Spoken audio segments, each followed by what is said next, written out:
तो आज के सत्र में हम लोग प्रारंभ कर रहे हैं हल संधि के विषय को। तो हल संधि जो है, संधियों में ये विषय थोड़ा विस्तृत है। अच संधि देखी हमने, विसर्ग संधि देखी। हल संधि जो है ये थोड़ा विस्तृत विषय है, तो इसमें कुछ नियम जो है उसकी चर्चा हम करेंगे। सारा ही नहीं कर पाएंगे क्योंकि वो बहुत विस्तार से हो जाएगा। कई सारे सूत्र है और सूत्रों में विशेषतः क्रम भी महत्वपूर्ण है। हल संधि के सूत्रों में कौन सा सूत्र पहले आता है पाणिनि के अष्टाध्यायी में, कौन सा बाद में आता है, उस पे भी काफी सारी चीजें निर्भर होती है। लेकिन ठीक है, हमारे इस प्रारंभिक सत्र में आपको कुछ नियम के रूप में, जैसे हल संधि इसके पहले अच संधि या विसर्ग संधि में सीखे, वैसे कुछ नियम सीख लेते हैं, उससे भी काफी लाभ हो जाएगा आपको। ठीक है, ऐसे। लेकिन जिस प्रकार का अच संधि और विसर्ग संधि का हम लोग देखते हैं कि काफी सारी उसकी चर्चा हो ही गई है। आप बाद में लघु सिद्धांत कौमुदी भी पढ़ते हो तो आप देखोगे कि ये सारी चीजें आपने नियम के रूप में सीखी ही थी। लेकिन हल संधि थोड़ा सा विस्तृत विषय है। हल संधि में हम लोग थोड़े बहुत नियम जो है वही सीख पाएंगे। पूरा ही इस विषय को लेना है तो एक एक एक एक करके सूत्र लेने चाहिए। पाणिनि के अंतिम अध्याय में, अष्टाध्यायी के अंतिम अध्याय में ये जो है हल संधि प्रकरण आता है। और उसमें कुछ 28 से 30 सूत्र है जो कि पूरे मिला के इस विषय को पूरा पूरा समझा देंगे हम।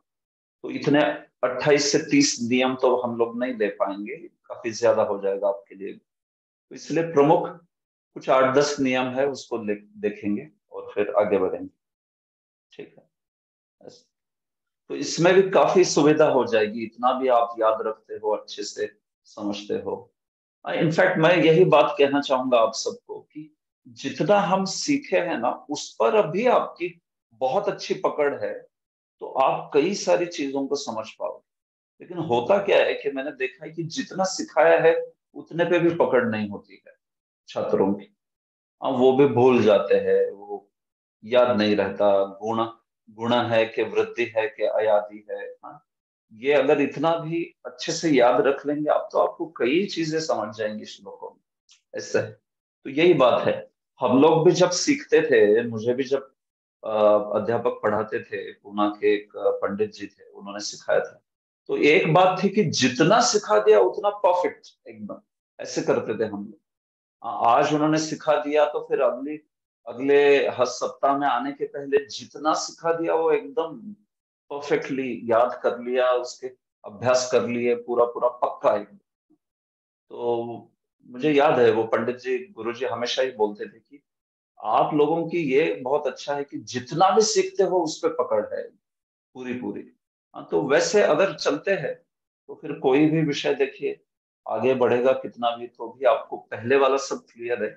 इसलिए फिर कोई असुविधा नहीं होगी, और उतने उतने जानकारी पर, उतने विषय के ज्ञान पर भी आप बहुत कुछ समझ सकते हो श्लोकों में, कि साफ साफ समझने लगेगा, दिखने लगेगा कि ऐसा है, ये संधि है, ये संधि, ये संधि करके ऐसे, इस प्रकार से। ठीक है, तो इसलिए इसका अभ्यास करते चलिए, बार बार इसको देखिए। कुछ अभ्यास है तो उसको करते चलिए। ठीक है, देखिए हल संधि विषय मैं पढ़ा रहा हूँ विजयी भवन नोट से। ठीक है, हल संधि जो है यहाँ पे थोड़ा सा इन्होंने सरल करके बताया। कभी मैं, आपको पता है, कभी मैं ले रहा हूँ एंजॉयबल संस्कृत ग्रामर से, कभी मैं ले रहा हूँ ये जो विजयी भवन नोट्स है उससे। कुछ वर्ण विचार जैसे विषय विषय मैंने अपने ही जो अध्ययन है उसके आधार पे 2-3 किताब से आपको समझाया, तो ऐसा है। लेकिन प्राइमरीली दो किताबें हम लोग देख रहे हैं, एक है एंजॉयबल संस्कृत ग्रामर और दूसरा है विजयी भवन नोट्स, ये जो दिए है आपको। तो ये दोनों के आधार पे काफी सारे विषय है। तो जहाँ पे मैं बता रहा हूँ कि आप नोट करते चलिए, जैसे मैंने जो हमारा विषय है अच संधि, तो अच संधि जो है यहाँ से ही पढ़ाया था विजयी भवन नोट से। फिर विसर्ग संधि जो है वो हमने एंजॉयबल संस्कृत ग्रामर से देखा, अभी फिर हल संधि में फिर से यहाँ से देख रहा हूँ, यहाँ से समझा रहा हूँ। ठीक है, ओके। तो देखिए, ये आप नोट्स देख पा रहे हो मेरी स्क्रीन। व्यंजन संधि या फिर हल संधि, स्वर संधि या अच संधि और विसर्ग संधि के बाद में अभी हम हल संधि की चर्चा करें। तो आप जानते हो हल संधि मतलब क्या होता है। हल संधि मतलब जहां पे संहिता हो रही है, हल के बाद में या तो कोई व्यंजन आ रहा है या तो कोई स्वर आ रहा है। हाँ, तो उस संहिता में हल पहले है। हाँ, ये बात है। तो हल के बाद में हो सकता है हल यानी व्यंजन आए या फिर हल के बाद में स्वर आए, दोनों भी चलेगा, कोई प्रॉब्लम नहीं। हाँ, हल के बाद में विसर्ग आने का तो सवाल ही नहीं होता, लेकिन हल के बाद में मतलब विसर्ग तो हमेशा ही स्वर के बाद ही आता है। तो इसलिए दो ही केसेस है। हल मतलब व्यंजन के बाद में एक तो आएगा व्यंजन या व्यंजन के बाद में स्वर। तो ये दोनों भी केस में व्यंजन संधि होती है या हल संधि। हाँ, ये बात है। देखिए, यही चीज समझाई है। व्यंजन के बाद स्वर या व्यंजन आने पर जो विकार होता है उसे व्यंजन संधि कहते हैं। तो इसमें महत्वपूर्ण चीज है कि आपका पूर्व वर्ण जो है वो व्यंजन होना चाहिए। परवर्ण व्यंजन भी चलेगा, स्वर भी चलेगा, कोई प्रॉब्लम नहीं। पूर्व जो है वो हल ही होना चाहिए। हाँ, पूर्व जो है वो व्यंजन ही होना चाहिए, पूर्व वर्ण। ठीक है, इस प्रकार से। तो देखिए, जैसे उदाहरण दिया है, वाक धन ईशः। हाँ, वाक प्लस ईशः तो क्या बन जाता है, वागीश। हाँ, वागीश। वाचामीशः सह वागीश। हाँ, वागीश। तो वागीश कहते हैं बृहस्पति को, या फिर भगवान को भी वागीश कहते हैं क्योंकि देवी सरस्वती के स्वामी हैं। कभी ब्रह्मा जी को भी वागीश कहते हैं क्योंकि सरस्वती के पति है। हाँ, वागीश। या फिर कोई अन्य व्यक्ति भी जो कि बहुत वाक्पटु है, हाँ, बहुत सरस्वती से उस पे कृपा है सरस्वती की, हाँ, बड़ा विद्वान है, तो उसको भी वागीश कहते हैं। हाँ, ठीक है। तो वाक प्लस ईश, इसमें देखिए ककार आया है अंत में, आगे ईकार आया है। तो ये हल प्लस स्वर, हाँ, हल प्लस अच या व्यंजन प्लस स्वर बन गया वागीश। ये अगर वर्ण सम्मेलन होता था तो ये हो जाता वाकीश। हाँ, वाकीश बन जाता था, बराबर है। वाक प्लस ईश, वाकीश। लेकिन वागीश हुआ, ये दिखाता है कि ये वर्ण सम्मेलन नहीं हुआ है, केवल यहाँ पे कोई संधि हुई। हाँ, ये बात है। वैसे ही सत प्लस चित। हाँ, तो देखिए सत प्लस चित जो है ये सीधा जुड़ता था तो बनता था सचित। हाँ, अगर संयोग करा देते थे, सीधा सीधा वर्ण सम्मेलन करा देते थे, तो तकार और चकार जुड़ते थे और बन जाता था सचित। लेकिन वैसा नहीं हुआ। देखिए क्या हुआ, सचित हुआ। हाँ, तो तकार जो है उसकी जगह चकार का आदेश हो गया। तो दो चकार दिख रहे हैं यहाँ पे, तकार की जगह भी चकार आया और चकार की जगह का चकार तो है ही, सचित। ऐसे ये जो है संधि हो गई यहाँ पे, हल संधि। तो यहाँ पे व्यंजन और व्यंजन है, ऊपर व्यंजन और स्वर है, इस प्रकार से। तो ऐसे उदाहरण जो है हल संधि के यहाँ पे बताया। तो यहाँ पे स्पष्टीकरण दिया है उन्होंने। व्यंजन तो बात यह है इसमें कि व्यंजन वर्णों के बाद स्वर आए या चाहे व्यंजन आए, दोनों ही स्थितियों में व्यंजन संधि हो। ठीक है, तो ये बात है। तो इसमें देखते हैं अभी संधि। इसमें सबसे पहले मैं आपको जश्त्व जो है वो बताता हूँ। हाँ, तो ये 3.1 जो है इसको देखते हैं, फिर हम लोग शुरुआत में आएंगे शुत्व और कुत्व।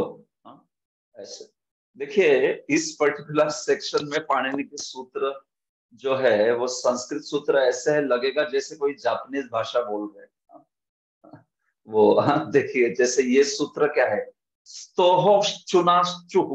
हाँ, ऐसा लगेगा जैसे क्या है ये, हाँ, आचू चू चू कुछ कुछ ऐसे जैसे जापानीज बोल रहे हैं कुछ। स्तोहो चुनाश्चुहु, बट ये संस्कृत है, ठीक है। या फिर स्टुनाष्टुहु, ये ष्टुत्व संधि का सूत्र है। तो देखते हैं हम लोग। झलाम जशल जशोन्ते, ये जो है जश्त्व संधि का सूत्र है। तो इसमें काफी सारे प्रत्याहार प्रयुक्त होंगे। जो प्रत्याहार देख रहे थे हम, अश, अच, या फिर हल, या फिर खर, ये सारे अलग अलग प्रत्याहार देखे हमने, आपको याद होगा आज अभी। इक, यण, ये सब प्रत्याहार देखे। तो खास करके हल संधि में बहुत प्रत्याहार प्रयुक्त होते हैं, और बड़े बड़े प्रत्याहार प्रयुक्त, जिसमें कई सारे वर्ण जो है आते हैं। तो उन प्रत्याहारों के आधार पर ही सारे सूत्र बने हैं। देखिए, जैसे ये सूत्र है जश्त्व संधि का, जश्त्व, ठीक है। तो जश आदेश होता है, इसलिए जश्त्व। तो क्या होता है ये जश आदेश, देखते हैं। झलाम जशोन्ते, अगर अंते मतलब पद के अंत में झल हो, झल, झल नाम का प्रत्याहार है, झल। पद के अंत में अगर झल हो तो उसका क्या हो जाता है, जश हो जाता है, जश। जश भी एक दूसरा प्रत्याहार है। तो क्या अर्थ है इसका, देखिए सूत्र विवरण। पदांत झल के स्थान पर जश आदेश हो। तो पहले तो झल क्या है समझना पड़ेगा। तो देखिए, आप जानते हो हमें प्रत्याहार समझने हैं तो क्या आना चाहिए, माहेश्वर सूत्र पता होने चाहिए। तो माहेश्वर सूत्र में झल, देखिए, ये झ इधर है और ल इधर है, झल, यहां से लेके यहां, झभाई, घड़धश, झबगड़दश, ख फ छ ट त छटतौ, कपय, शशसर, हल। तो ये झ से लेके ल तक जितने वर्ण आए सारे के सारे झल में आएंगे। तो क्या क्या आ रहे हैं, झ भ घड़ ध, सारे वर्गों के चौथे, वर्णीय वर्गीय व्यंजन के चौथे वाले, झ भ घड़ ध। फिर ज ब गड़ द, तीसरे वर्गीय व्यंजनों में तीसरे सारे, ज ब गड़ द आप समझते हो, तीसरा है ये। हाँ, हर एक वर्गीय व्यंजन में पहला, दूसरा, तीसरा, चौथा और पांचवा अनुनासिक ऐसे होता है। तो झ भ घड़ द मतलब वर्गीय व्यंजन के पांचों वर्गों के चौथे क्रमांक के व्यंजन। ज ब गड़ द मतलब वर्गीय व्यंजनों के तीसरे क्रमांक के व्यंजन। ख फ छ ट त मतलब दूसरे क्रमांक के व्यंजन। च ट त क प मतलब पहले, मतलब देखिए वर्गीय व्यंजन में पहला, दूसरा, तीसरा, चौथा सारे आ गए इसमें। और कुछ बचा है, क्या बचा है, श, श, स, ह, और सारे उष्मान, श, श, स, ह, उष्मान है, उष्मान है, सॉरी, उष्मान है, ये सारे है। तो वर्गीय व्यंजनों में पहला, दूसरा, तीसरा, चौथा एवं उष्मान, ये हो गया आपका झल। झल प्रत्याहार में इतना आ रहा है, ठीक है। तो देखिए यहाँ पे भी, यहाँ पे इन्होंने दिखा दिया है ये। झल एक प्रत्याहार है जिसमें वर्णों के पहले, दूसरे, तीसरे, चौथे और उष्म वर्ण आते हैं। तो इन्होंने भी यहाँ पे समझा दिया है कि झल में क्या क्या है। तो देखिए झल प्रत्याहार के वर्ण क्या क्या, झ भ घ ड़ ध चौथे सब, झ ब ग ड़ द तीसरे, ख फ छ ट त दूसरे, च ट त क प पहला, श श स ह उष्मान। हो गए। इस प्रकार से ये झल जो है वो होगा। अभी ये तो केवल झल प्रत्याहार देखा हमने, लेकिन झल की जगह क्या होता है ये जानना है इस सूत्र से। मैंने कहा ना कि देखिए हल संधि जो है थोड़ा विस्तृत है। तो अगर कोई पद के अंत में अगर झल हो तो उस झल का जश हो जाता है, ऐसे बोल। पहले पद के अंत में अगर झल हो मतलब इसमें से कोई भी व्यंजन हो, तो उसका क्या होना चाहिए, जश होना चाहिए, जश। तो जश क्या होता है, फिर से देखिए, यहाँ पे है हम जश, ये है आपका ज और ये है श, जबगड़दश। बस जश बड़ा सिंपल है, इसमें क्या है, तीसरे व्यंजन आ गए केवल। हर एक वर्गीय, पांच जो वर्ग है उसमें से तीसरे व्यंजन जो है आ गए, दैट इज जश। तो अभी दोनों को कनेक्ट करते हैं, देखिए, जश मतलब ज ब गड़ द, वर्गों के तीसरे अक्षर। हाँ, तो क्या बोल रहा है सूत्र, सूत्र बोल रहा है अगर झल पद के अंत में हो तो झल की जगह जश आदेश होना चाहिए। तो क्या अर्थ है इसका, अगर देखिए यहां से लिया है ये सब, ये झबगड़ध है ना, यहां से ही लिया है। इसको अभी इन्होंने इस प्रकार से लिखा है कि एक एक वर्ग के सारे उसमें एक जगह पे लिख दिए हैं, जैसे च, छ, ज, झ, और साथ ही साथ श भी लिया है, क्योंकि इन सब का स्थान एक होता है एक्चुअली। अगर आपको याद होगा, च का स्थान तालु, तालु होता है, च, छ वर्ग का, इचु यशानाम तालु। च वर्ग का आपको ध्यान होगा। और श का भी स्थान तालु ही होता है, इचु यशानाम।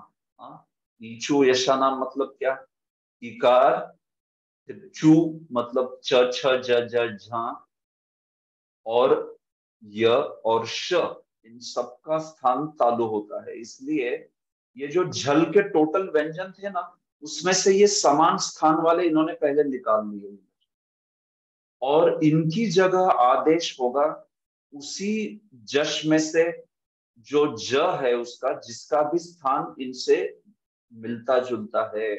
हाँ, देखिए ये सारे झल के व्यंजन हैं, ठीक है। तो अभी झल में किसकी जगह पे किसका आदेश होगा, ये मुद्दा आपको समझना चाहिए। किसकी जगह किसका आदेश होगा, क्योंकि भाई आपने तो सिंपल सूत्र बोल दिया कि झल जो है, झल के व्यंजन उसकी जगह जश के व्यंजन आने चाहिए। लेकिन झल में इतने सारे व्यंजन है और जश में भी इतने सारे व्यंजन है, तो कौन से झल के व्यंजन के जगह पे कौन सा जश आएगा, ये कैसे समझेंगे। तो यहाँ पे एक सूत्र है पाणिनि का, स्थाने अंतरतम। तो क्या अर्थ होता है इसका, कि उच्चारण का स्थान जिनका समान है ना, उसका आदेश होता है। तो च छ ज झ श, इन सब का उच्चारण स्थान तालु है, तो इसलिए आपको जश में से भी तालु उच्चारण स्थान वाला ढूंढना चाहिए, और उसका आदेश इन जगह पे होगा। तो जश में तालु किसका स्थान है भाई, जकार का तालु स्थान है। कैसे है जकार का तालु स्थान, आपको पता होगा, चकार छकार जकार झकार और नकार, इन सबका स्थान तालु होता है, अगर आपको याद है। हाँ? तो इसलिए इन पांचों की जगह आदेश हो गया जकार का। देखिए इसको उदाहरण में दिखाऊंगा तब आपको बहुत जल्दी समझ जाएगा, लेकिन कंसेप्ट भी समझनी चाहिए, ऐसे नहीं कि केवल उदाहरण समझ। तो इसलिए मैं इसको समझा रहा हूँ। उसी प्रकार से देखिए, सारे इन लोगों का स्थान होता है ओष्ठ, पकार, हकार, बकार, भकार, इन सब का स्थान ओष्ठ होता है। तो जश में से भी ओष्ठ वाला निकालिए, बकार। तो इन चारों के स्थान पर बकार का आदेश हो। वैसे ही इस झल में से निकालिए कंठ स्थान वाले सारे, ककार, खकार, गकार, घकार और हकार, इन सब का स्थान कंठ होता है।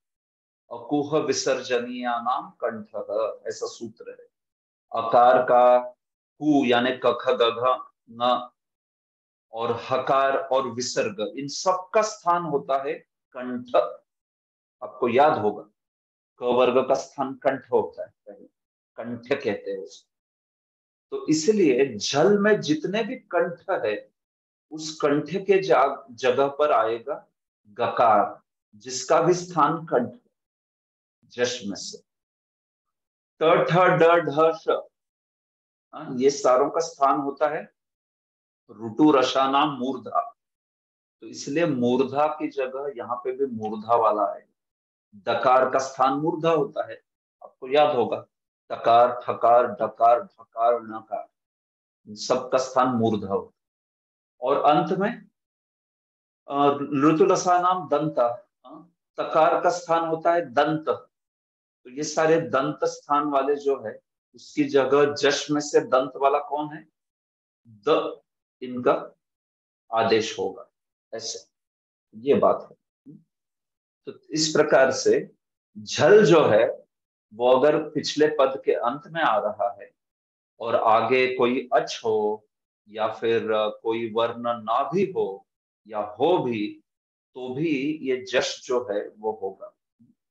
ठीक है, इस वाक्य को थोड़ा अभी के लिए समझा नहीं तो भी नो प्रॉब्लम, आप देख लीजिए, मैं फिर से इसको समझाऊंगा। हाँ? लेकिन ये जानिए कि ये ऐसे झल जो होते हैं उसके बाद में अगर कोई अच आता है या हल आता है तो ये सारे आदेश होंगे। हाँ? जैसे देखिए उदाहरण, अच प्लस अंत, अच प्लस अंत, ठीक है। तो देखिए, जय श्री राधा माता जी, बताइए मुझे, अच प्लस अंत, इसमें पूर्व वर्ण कौन सा है? चकार है प्रभु जी। चकार है, ठीक है, बहुत अच्छे। परवर्ण कौन सा है? अकार। अकार है। तो ये व्यंजन संधि की केस होगी कि नहीं जी, होगी? जी होगी प्रभु जी। होगी, बहुत अच्छे, ठीक है। तो आप मुझे बताइए, अभी जब यहाँ पे लिखा है कि चकार जो है उसके बाद में यहाँ पे अकार आ रहा है, तो क्या आपका ये जो चकार है पूर्व वर्ण झल में आता है? जी प्रभु जी आता है। आता है झल में, बहुत अच्छा। तो अगर झल में आता है तो झल की जगह जश होना चाहिए बोला है, तो जश में से यहाँ पे कौन सा आदेश हो जाएगा? ज का आदेश होगा प्रभु जी। ज का आदेश होगा, बहुत अच्छे। तो क्या बनेगा ये? अजंत हो। यस, एकदम सही। तो अच की जगह अज हो गया, और फिर अज प्लस अंत ये जुड़ेगा तो क्या बनेगा? अजंत हो। अजंत। तो क्या ये संधि है कि वर्ण सम्मेलन है? नहीं प्रभु जी, ये संधि है क्योंकि यहाँ पे आदेश हो रहा है ज का। हाँ ठीक है, और फिर उसके बाद में आदेश होने के बाद में अज प्लस अंत क्या है? आदेश हो गया, ठीक है। हाँ आदेश क्या हुआ? जकार हुआ। तो फिर वो बन गया अज, अज प्लस अंत। तो हाँ ये जुड़ के क्या बनता है? हाँ, अजंत। अजंत। तो ये यहाँ पे वर्ण सम्मेलन है। हाँ बहुत अच्छे, अभी समझ गई आप। हाँ, यहाँ पे वर्ण सम्मेलन है, वो अज प्लस अंत, अजंत। लेकिन संधि उसके पहले ही हो गई, जब चकार का जकार हो गया तभी संधि हो गई। अभी याद है आपको, जब मैंने अजंत पहली बार बोला था तो मुझे प्रश्न पूछा गया था, अरे प्रभु अचंत होना चाहिए, अजंत क्यों हो रहा है? हाँ नहीं, ये झलाम जशोमते सूत्र लगाया हुआ। इसलिए अच प्लस अंत हो गया अजंत। हाँ, इस प्रकार से। लेकिन हल प्लस अंत वैसे नहीं हुआ था। हाँ, हलंत हो गया था, क्योंकि हल प्लस अंत में वो लकार जो है वो जल में आता है क्या? नहीं आता, इसलिए वो संधि नहीं हुई वैसे। प्लेन वर्ण सम्मेलन हलंत, दैट्स इट। हाँ, लेकिन अच प्लस अंत वैसा नहीं, अजंत। ठीक है, देखिए, वाक प्लस ईश, वाक प्लस ईश। तो देवकन्या माता जी, वाक प्लस ईशा में क्या हो रहा है बताइए मुझे।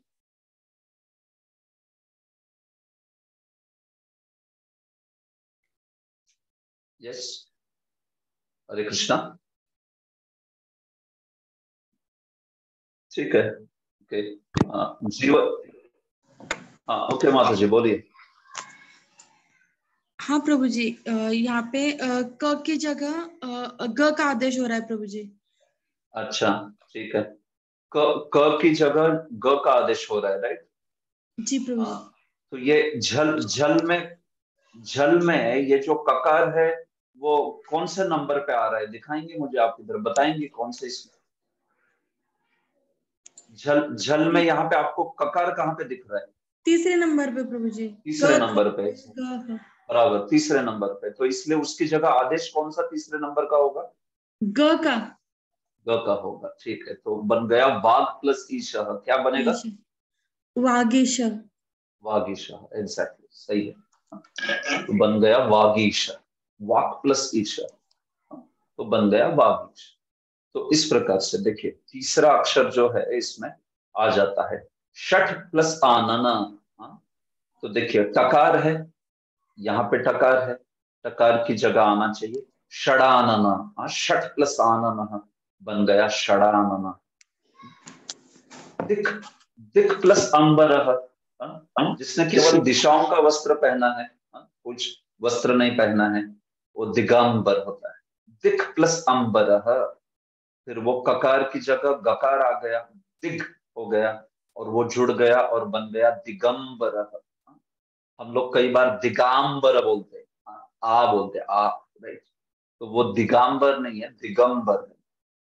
क्योंकि दिक, दिक जो शब्द है, दिक मतलब दिशा, आप जानते हो, अंबर मतलब वस्त्र, जिसने दिशाओं का ही वस्त्र पहना हो, ऐसा दिक प्लस अंबर, दिग बन जाता है फिर वो, और फिर बन जाता है दिगंबर, या दिक प्लस वास, बन जाता है दिग्वास। ये सारे शब्द कई बार श्लोकों में वगैरह दिखाई पड़ेगा इस प्रकार से। आगे देखिए एतत् प्लस मुरारी ही, तकार है, झल में आता है तकार, देखिए ये पांचवें नंबर पे, तकार की जगह दकार हो जाना चाहिए। हाँ, तो एतत् मुरारी बन जाता है एतद मुरारी, और फिर वो जुड़ जाता है सीधा सीधा, तो इसको जोड़ के भी लिख सकते हो आप, या ऐसे ही छोड़ दीजिए, नो प्रॉब्लम। एतद मुरारी या धमु, धमु, द और म जोड़ा जा सकता है, धमु हो जाता है फिर एतद मुरारी ही। इस प्रकार से सुप प्लस ईशः, पकार का बकार हो गया, बन गया सुबीशः। जगत प्लस ईशः, जगदीशः, ये जगत जो है वो आ गया यहाँ, जगदीशः। वाग प्लस अत्र, वागत्र। दिक प्लस गजः, दिशा का हाथी, दिक होता है दिशा, और गज मतलब हाथी, आप जानते हो। भूमंडल जो है उसमें चारों दिशाओं में चार हाथी जो है वो, दिक प्लस गजः, दिग्गजः। तो ये शब्द बहुत बार उपयुक्त होता होगा, आप जानते हो भाषा में, दिग्गज, बड़े ही दिग्गज विद्वान है, ऐसे। तो वो दिग्गज मतलब क्या, वो दिग्गज, जो एक हाथी जैसे, जैसे दिशाओं में जो हाथी है वो जैसे भूमंडल को धारण करते हैं, वैसे ये दिग्गज मतलब जो व्यक्ति बहुत स्टॉलवर्ड, बहुत कुछ धारण किया है, बहुत कुछ विशाल शक्ति धारण करने वाला, वो हो गया दिग्गज। चित प्लस आनंद, देखिए चित प्लस आनंद, तकार की जगह दकार आ जाएगा चिदानंद। ये तो काफी सब जगह आपको पता है ये शब्द आते हैं, चिदानंद, चिद घन, और ये सारे जो शब्द, चिद प्लस घन, वैसा ही है चिद घन, चिद प्लस आनंद, चिदानंद, चिद प्लस आत्मा, चिदात्मा। ये सारे जो है वो इस प्रकार से शब्द बनते हैं। सुप प्लस अंत, सुबंत, क्योंकि हम लोग सुबंत और तिङंत शब्द देखते थे ना, तो उसमें ये जो सुबंत है वो कैसे बना है, सुप से बना है, सुप प्रत्यय जिसके अंत में लगता है, सुप प्लस अंत, तो वो पकार की जगह बकार आ गया, बन गया सुबंत। कृदंत शब्द कृत प्लस अंत, तकार की जगह दकार आ गया, झलाम जशोंते, कृदंत। सारे शब्द देखिए ऐसे बने हैं इसी संधि के, इस मतलब इस नियम से। सुबंत, कृदंत, तिबंत, जिसके अंत में तिप है, क्रियापद तिप, खास करके उसमें, जो पहला वाला है, जैसे करोति, हसती, गच्छति, धावती, तो वो हो गए तिबंत।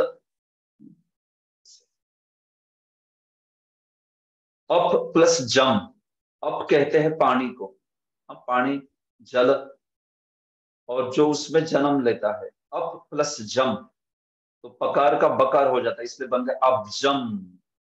हाँ, अब्ज मतलब कमल, आप जानते हो। हाँ, अब्ज। नमा पंकज नाभाय आदि में। हाँ, अब्ज, कुमकुमाक्त कांचन अब्ज। हाँ, कांचन अब्ज, जैसे कोई सोने का कमल हो, सुनहरा कमल हो, वैसे कांचन अब्ज। तो अब्ज जो है शब्द, वो ऐसे बना हुआ है। इसी प्रकार से महत प्लस दानम, महत दानम तो का दकार हो गया, और फिर आगे वाले दकार से जुड़ के महत दानम, इस प्रकार से बना। ठीक है, ओके। सत्यानंद प्रभु, क्या पूछना चाहते थे आप?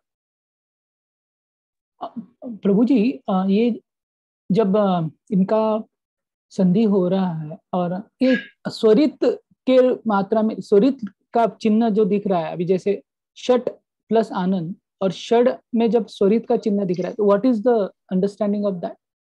हाँ वो प्रभु, वो यस, वो स्वरित चिन्ह नहीं है, वो क्या आदेश हो रहा है वो दिखाया जा रहा है। अच्छा, वो आदेश है, तो ऐसे स्वरित का ये नहीं है। करेक्ट, वो ऐसा लग रहा है मानो जैसे स्वरित का चिन्ह है, हाँ, राइट। स्वरित। कुछ उन्होंने उन्होंने कुछ एरो वगैरह दिखाना चाहिए था, एरो। राइट। तो बेसिकली प्रभु वो आदेश है, वो चकार की जगह जकार का आदेश हो। अच्छा। यस, नेचुरली स्वरित वगैरह यहाँ पे आएगा नहीं, क्योंकि हाँ, वो मैं वही वैदिक सोच स्वर, रहा हूँ। वैदिक स्वर प्रक्रिया नहीं है ये कोई। यस, ठीक है, तो वो केवल आदेश दिखाने के। ओके, ठीक है, दैट इज। ओके। तो देखिए ऐसे ये सारे बहुत जगह पे ये दिखेगा आपको। हाँ? तृणात प्लस अपि, तृणात प्लस अपि क्या बनेगा? सुकुमारी ललिता माता जी। हरे कृष्ण प्रभु जी, क्या पूछा था आपने? मैं सुना नहीं।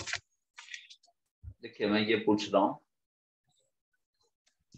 एक मिनट, सॉरी। तृणात प्लस अपि, तो ता की जगह पर जो है दा का आदेश हो जाएगा, बन जाएगा तृणाद प्लस अपि, तृणादपि। सही है, तृणादपि। तृणादपि सुनी चाहिए ना, तरोरपि सहिष्णु, हम लोग जो गाते हैं। बस, तृणादपि, तृणात प्लस अपि। इससे कई उदाहरण जो है यहाँ पे दिखाई पड़ सकते हैं। तो ये इसलिए महत्वपूर्ण संधि है ये। कई जगह पे इसका उपयोग होता है। झलाम जशोंते, झल की जगह जश जो है वो आदेश होता है। अभी इसमें एक कंडीशन है, लेकिन ये आदेश तभी होता है, झलाम जशोंते, झल की जगह क्या बन रहा है? जश बन रहा है। तो ये आदेश तब होता है जब परे अश होता है, अश। अश मतलब आप समझते हो, या तो सारे अच है या तो सारे मृदु व्यंजन, तब ये काम करता है। अगर कठोर व्यंजन है तो कुछ और आता है। तो झल की जगह जश होगा कब? अगर उस झल के बाद में अश है करके, जैसे यहाँ पे अश है, ये अपी में अकार जो है अश में आता है ना, अच में आता है। हाँ? तो इसलिए यहाँ पे ये काम कर रहा है सूत्र, झल का जश हो गया, क्योंकि परवर्ण जो है वो अश में होना चाहिए। लेकिन अगर मानिए परवर्ण अश में नहीं है, हाँ, जैसे ये अपी या मृदु व्यंजन की जगह मानिए यहाँ पे कुछ च छ ऐसे आता था, या फिर त थ ऐसे आता था। पहले दो व्यंजन आपको पता है वो कर्कश होते हैं, मृदु नहीं होते। तो कुछ और हो जाएगा ये, हाँ, उस केस में। तो देखेंगे वो क्या होगा करके। लेकिन इसको याद रखना कि ये अश के लिए लागू होता है खासकर, ये जो है वो। तो ज्यादातर केस में ये अश रहता ही है, तो फिर वहां पे वो हो जाएगा। लेकिन अगर अश नहीं है तो फिर आपको देखना पड़ेगा कि और दूसरा नियम लग रहा है यहाँ पे इस केस में। ऐसे तो एक दूसरा सूत्र है वो लगता है, फिर खरी च करके सूत्र है वो लगता है वहां पे। तो उसके बारे में हम चर्चा करते हैं, एक एक करके चीज लेके आगे बढ़ेंगे। लेकिन इस महत्वपूर्ण नियम को आप समझ गए हो, तो हम लोग अभी आगे बढ़ते हैं। और आपको एक और महत्वपूर्ण नियम बताता हूं, जो है शुत्व। हाँ, शुत्व संधि का जो पहला है यहाँ, ठीक है। तो अभी हम पहला देखेंगे शुत्व संधि। तो देखिए थोड़ा हल संधि को रिवाइज करना पड़ेगा आपको, नहीं तो फिर हल संधि कठिन लगेगी। हाँ, एकदम सरल नियम नहीं है, काफी सारे प्रत्याहार के वर्ण आते हैं ना इसमें, तो प्रत्याहार की वजह से बहुत सारे वर्ण आ जाते हैं, तो इसलिए इसको थोड़ा प्रैक्टिस से याद रखना पड़ेगा। लेकिन इसको श्लोकों में देखने लगेंगे तो वो समझने लगेगा, हाँ ये ऐसा होगा, ये इस प्रकार से। तो थोड़ा श्लोकों की भी प्रैक्टिस करेंगे। आप लोग भी, मैंने कहा कि हमेशा ही कोई भी विषय सीख लेते हैं तो थोड़ा गीता के वगैरह श्लोक देखने चाहिए।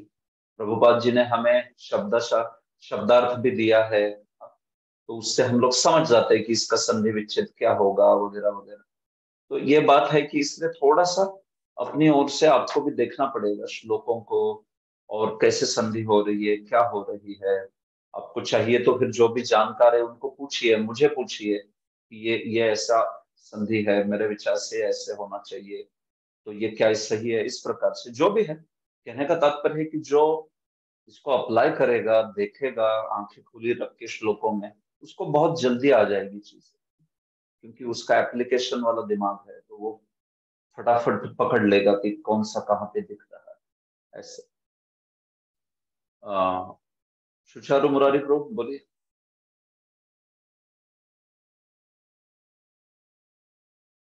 यस प्रभु, कुछ प्रश्न है आपको? हाँ प्रभु जी, हरे कृष्णा। उस जस्तो संधि में उदाहरण के पहले एक ध्यान रहे करके वहां पे दिया हुआ है, तो उसमें ऐसे लिखा हुआ है अच्छा। हाँ, तो मैंने यही चीज बोला था कि आप इस पे थोड़ा सा इसको हम बाद में देखते हैं थोड़ा। इसमें इन्होंने लिख दिया है कि कोई भी हल हो या कोई भी वर्ण हो तो जश हो जाएगा, लेकिन ऐसा है नहीं एक्चुअली। ओके। क्योंकि हल हो कोई भी तो वो जश नहीं होता है, उसमें खर रहेगा तो नहीं होता है जश एक्चुअली। खर रहेगा तो चर होता है, चरत्व संधि होती है वो खरी च करके। तो इसलिए वो स्टेटमेंट एग्जैक्टली प्रिसाइज नहीं है इतना, इसलिए मैंने कहा कि अभी के लिए आप इसको थोड़ा बस नोट कीजिए। मैं आपको बताते चलूंगा कि जश कब होगी। तो जैसे अश प्रत्याहार है परे, तब जश होगा प्रभु। अश नहीं है, खर है, तो फिर जश नहीं होगा, वहां पे चर होगा। चरत्वम संधि में मैं उसको बता दूंगा फिर, ठीक है? ठीक है प्रभु, थैंक यू। ओके, तो चुत्व संधि देखिए क्या है। चुत्व सूत्र है स्तोह चुनाश्चुहु। तो ये स्तोह जो है,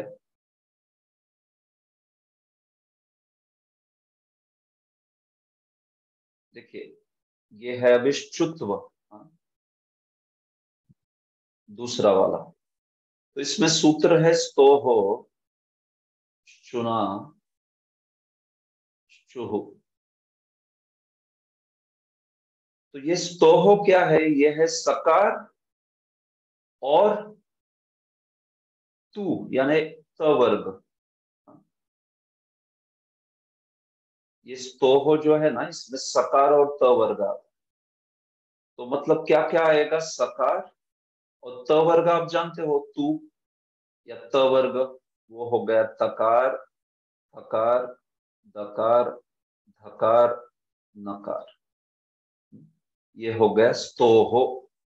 हाँ, सकार और त वर्ग का बेसिकली ये षष्ठी वाला ये है, विभक्ति है स्तोह। सकार और त वर्ग का चुना, अगर आगे च रहता है या श्चु रहता है तो श्चु होना चाहिए। अभी ये दूसरा देखिए क्या है। तो ये चुना है शकार और च वर्ग। मतलब क्या क्या आएगा? शकार, चकार, छकार, जकार, झकार और ञकार, इतने आएंगे ये। तो ये सूत्र क्या कह रहा है? ये सूत्र कह रहा है कि जब ये सारे जो है इसमें से कोई भी एक व्यंजन के परे आता है, इसमें से कोई भी एक व्यंजन, हाँ, तो हो जो है, तो सकार एवं त वर्ग का कोई भी व्यंजन अगर उसके परे आता है, शकार और च वर्ग का कोई व्यंजन, एक्चुअली परे ही नहीं पूर्व में भी आता है, तो ये बड़ा इंटरेस्टिंग नियम है। इसमें पूर्व और परे दोनों में काम करता है ये, उसको योग कहते हैं, योग। मतलब अगर सकार और त वर्ग के योग में शकार और च वर्ग आता है तो फिर क्या हो जाता है, सकार और त वर्ग की जगह शकार और च वर्ग आता है। तो देखिए, कभी कभी परिभाषा करते हुए कोई चीज बड़ी कॉम्प्लेक्स लग सकती है, लेकिन जब आप उदाहरण देखते हो तो आसान हो जाता है, सब कुछ सरल हो जाता है। ठीक है, हाँ। तो क्या अर्थ है इसका, देखिए यहाँ पे आपको बताता हूँ, फिर तुरंत समझ जाओगे आप क्या हो रहा है। तो बोल रहा है सूत्र ये कि अगर सकार है या तकार, थकार, दकार, धकार और नकार है, इनकी जगह पे क्या आदेश होगा, शकार, चकार, छकार, जकार, झकार या न्यकार का आदेश होगा। अगर परवर्ण में शकार या च वर्ग का योग हो, मतलब या तो वो पहले हो या तो बाद में हो, जैसे भी, जैसे उदाहरण देखिए, रामस प्लस शेते, तो देखिए ये रामस में सकार अंत में आया ही, तो क्या ये स्तु में है, बिल्कुल है। ये देखिए यहाँ पे स है ना, सकार, तो इसलिए ये स में है। अच्छा, परे क्या आ रहा है, योग में क्या है, तो योग में है शकार, ये शकार, तो क्या शकार इसमें आता है जो योग में होना चाहिए, इसमें बिल्कुल आता है, हाँ, शकार जो है वो। तो फिर नियम कहता है कि क्या होना चाहिए, ये जो आपका सकार है ना, उस सकार की जगह आदेश ये लोगों का आदेश होना चाहिए। तो स की जगह श आएगा, त की जगह च आएगा, यथा संख्या अनुदेश समान, हाँ, जैसे संख्या है उसके हिसाब से। तो स की जगह श आएगा, त की जगह च आएगा, थ की जगह छ आएगा, हाँ, इस प्रकार से। मतलब रामस प्लस शेते, इसमें ये सकार की जगह ये शकार का आदेश हो जाएगा, रामश प्लस शेते दोनों जुड़ के बनेगा रामश शेते, इस प्रकार से, हाँ? ये बात है यहाँ, रामस में विद्यमान सकार के स्थान पर शकार हो गया, क्यों, क्योंकि शेते में शकार आ रहा।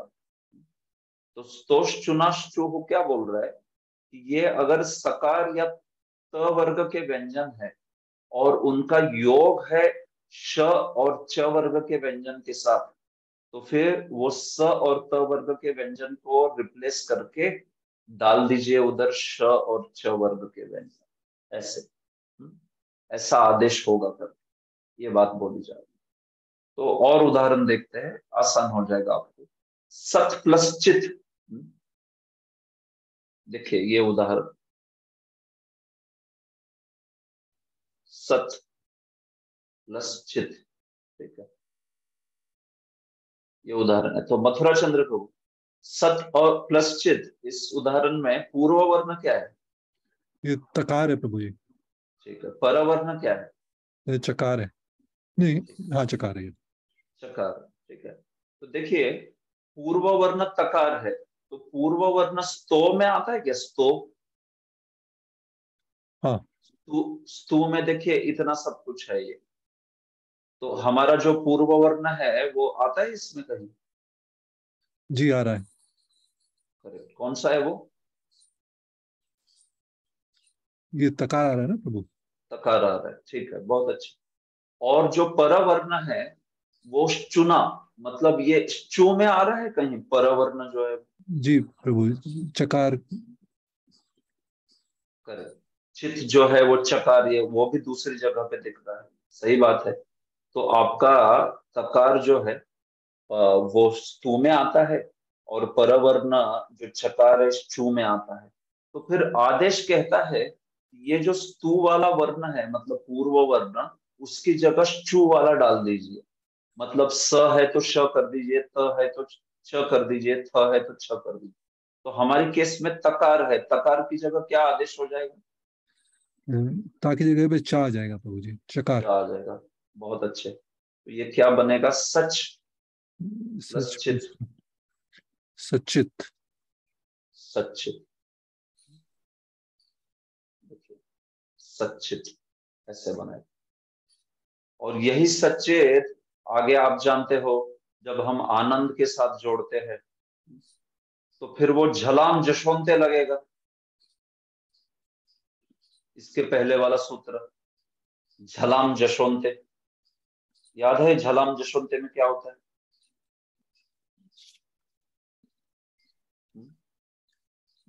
की तुम्हारे जगह रहता द। माता जी, सचित प्लस आनंद की जगह क्या होगा? की जगह पे प्रभु जी द का आदेश हो जाएगा और क्या फिर बनेगा? सच्चिदानंद आ जाएगा। एग्जैक्टली, सच्चिदानंद।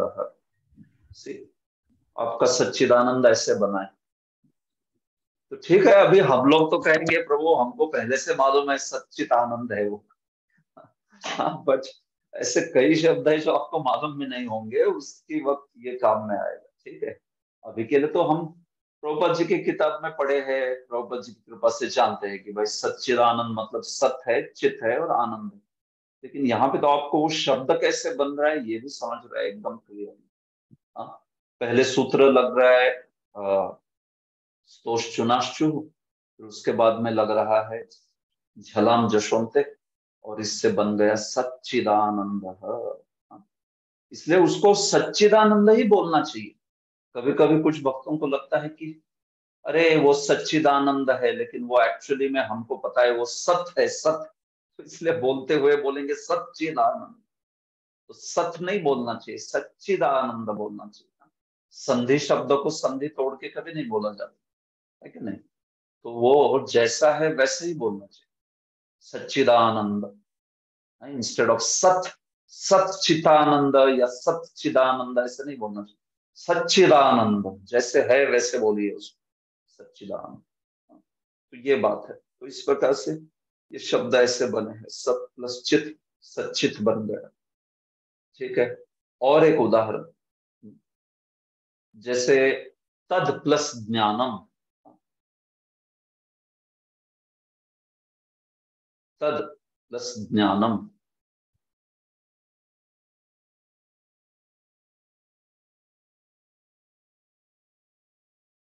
तो इसमें क्या होगा? शुत्वम में तद प्लस ज्ञानम, कोई बताना चाहेगा? देखिए तद प्लस ज्ञानम, यहाँ पे स्थानीय सुकुमारी रहता माता जी बोली। जो ज्ञ है प्रभु जी वो संयुक्त वर्ड है, तो जो कि ज और या से मिलके बना होता है। बहुत तो अच्छे। परे में ज आ गया, तो द के बाद जो है वो जो परे वर्ड है वो शु में आ रहा है, इसलिए द की जगह पर जो है ज का आदेश हो जाएगा। बराबर है, तो तज प्लस ज्ञानम हो जाएगा। जी, फिर क्या बनेगा? तज्ज्ञानम। एग्जैक्टली, तज ज्ञानम ऐसे बनेगा। देखिए तज ज्ञानम ऐसे बनेगा, तद प्लस ज्ञानम। तो वो ज्ञ जो दिख रहा है, ज्ञ वो क्या है? जकार है ना, तो जकार है और न्यकार है दोनों जुड़ के, तो इसलिए जकार लेके उसको चुत्व मानना चाहिए, चुत्व मानना चाहिए उसको। यस, स्तोष चुनाश्चु ना, तो तद जो है इसमें स्वाभाविक है, पहले ये आ गया तो स्तु आ गया, और इधर क्या आ गया? चु आ गया, तो ये सूत्र सेटिस्फाई हो गया, स्तोष चुनाश्चु, तो बन गया तज ज्ञानम। इस प्रकार से तो ऐसे ये बनते हैं अलग अलग शब्द जो है, ऐसे कई इनकी चीजें जो है, कई इसके उदाहरण जो है आपको दिखने को मिलेंगे। देखिए यहाँ पे उन्होंने डाले हैं कई सारे। सद प्लस जन, सद प्लस जन, सज्जन। एक्चुअली में देखा जाए तो ये पहले सत से शुरू होता है, एक्चुअली सत, सत प्लस जन है ये शुरुआत में, लेकिन वो तकार जो है पहले झलाम जशोंते से दकार बन गया, बराबर है। और फिर वो दकार बनने के बाद अभिस्तोष चुनाश्चु लगा और बन गया सज्जना। तो दो सूत्र लग रहे एक के बाद। पहला सत, सत प्लस जना ना, सत जना मतलब जो सच्चे जन है, संत प्रकार के जन है, जो बड़े ही आर्य जन है, उनको सज्जन कहते हैं। तो सत प्लस जना से शुरू हो गया है। तो सत प्लस जना वो दिखाया नहीं उन्होंने इधर, वो स्टेज हो गई ऑलरेडी। तो सत प्लस जन से बना सत प्लस जना, और फिर उसके बाद में वे जो है स्तोष चुनाश्चु से बन गए, इस प्रकार से वे जो है सज्जना बन गए। लाइक ये बात। तो अगर स्तोष चुनाश्चु की केस हो रही है, पहले झलाम जशवंते लगा के ये केस हो रही है तो उसको करना पड़ेगा। अगर नहीं हो रही है तो फिर खत्म हो गया, नो इश्यूज। जैसे हम लोग त्रिनाद प्लस अपी देख लिए थे, त्रिनाद अपी वो हो गया, उधर ही खत्म हो गया। लेकिन वो जो झलाम जशवंते से जश आदेश होने के बाद आगे आप देखिए कि और कुछ हो रहा है क्या भाई? जैसे स्तोष चुनाश्चु वगैरह हो रहा है तो फिर कर दो उसको, हो रहा है ये बात। ठीक है। कस प्लस चित, कह रहता है, कह प्लस चित होता है, वो कस हो जाता है आदेश होके, कस प्लस चित। और ये सकार है, ये चू है, सकार की जगह आ जाएगा शकार, कश्चित। शार्गिन प्लस जय, शार्गिन जय। बृहद प्लस झर, बृहद झर, बहुत बड़ा झरना, बृहद झर। दुस प्लस चरित्र, तो दुस जो है उसमें सकार की जगह शकार हो जाने का, दुष्चरित्र बन गया। उत, उत प्लस ज्वल पहले बन जाता है उद प्लस ज्वल। उत मतलब जो उठ रहा है, बहुत खड़ा हो रहा है, उत मतलब ऊपर आ रहा है, और ज्वल मतलब आप समझते हो जो ज्वलित है, चमक रहा है। उद प्लस ज्वल तो वो बन जाता है उज्ज्वल। उज्ज्वल मतलब जो बहुत स्ट्राइकिंगली स्पार्कलिंग, बहुत चमक रहा है, जो एकदम मानो जैसे जल रहा है वो। तो कोई चीज आग है तो कितनी चमकती है, तो वैसे उत प्लस ज्वल उज्ज्वल ऐसे बन जाता है ये बात। उसी प्रकार से उत प्लस चारणम बन गया उच्चारणम। Like that. यस प्रतीक बोलिए, क्या है आपका प्रश्न? हरे कृष्ण प्रभु जी। धन्यवाद। ये थर्ड एग्जांपल में प्रभु जी शांगिन प्लस जय, उसमें शार्गिन जय हुआ है, ये रेफ उसके पहले क्यों आया है? वो एक्चुअली प्रभु क्या हुआ है वहां पर, वो जो पहला शब्द है उसमें रेफ मिस हो गया है उनका, चूक गया है उनका, होना चाहिए उधर शांगिन नहीं होता, कुछ शारंगिन होता है। जो शार्ंग को धारण करते हैं, सारंग, बोली भाषा में सारंग बोलते हैं हम लोग, या शारंग बोलते हैं, शारंग पानी।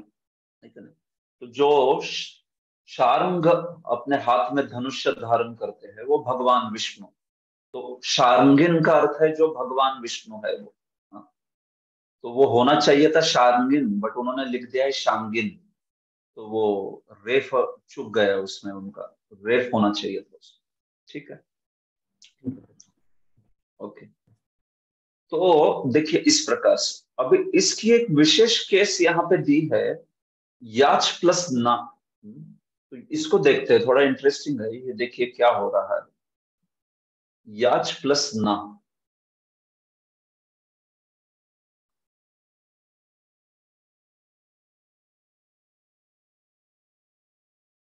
तो हमारा सूत्र क्या कहता है, स्तोष चुनाश्चु, बराबर है।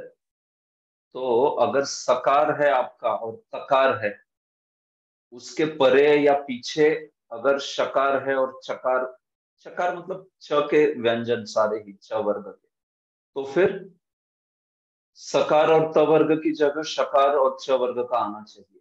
तो यहाँ पे देखिए क्या हो रहा है, ये नकार है, बराबर, और ये नकार जो है वो स्तु में आता है, दिस बिलोंग्स टू स्तु, बराबर है।